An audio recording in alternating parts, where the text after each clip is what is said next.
if people had preconceived notions about what I was writing about, they were totally blasted just from the cover. I was really committed to this idea of an abstract work, not a figurative work, not anything with fists on the cover.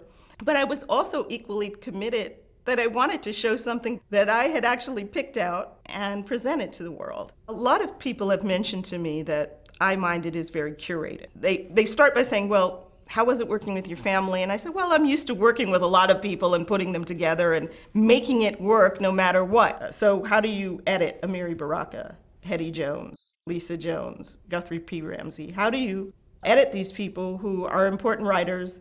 You edit them lightly. I think the writing by my family has always given me insight into the community of artists. The difference in commissioning your family to write for you is that it was unknown what would come out. And so it was a mystery, and it was a gamble to a certain extent anytime you commission something.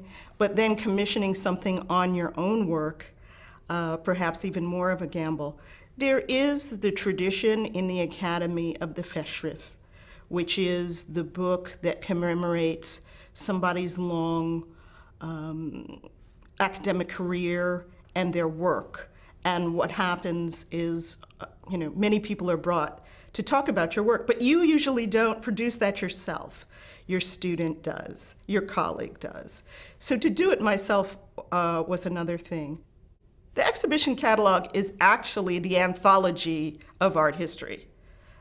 So you can have essays where you talk about a specific artist, but then there are other types of essays that you also write for an exhibition catalog that may be the overview, like the essay that I wrote, for instance, for my new show, Now Dig This, Art in Black Los Angeles, 1960 to 1980, which is the overview, which is what the curator provides, and then other people will provide, more focused things.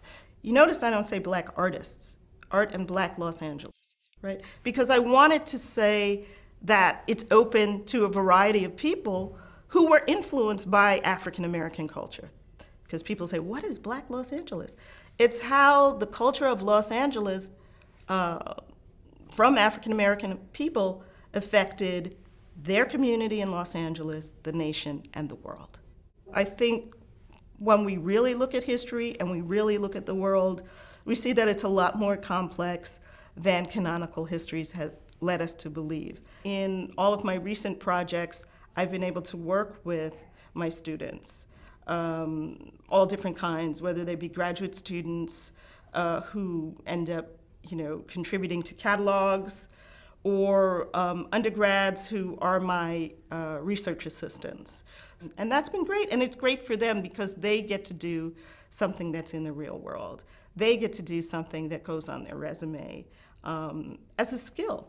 I also see EyeMinded for me, it represents 20 years of writing, and I see it kind of as an endpoint to now move on to different ideas.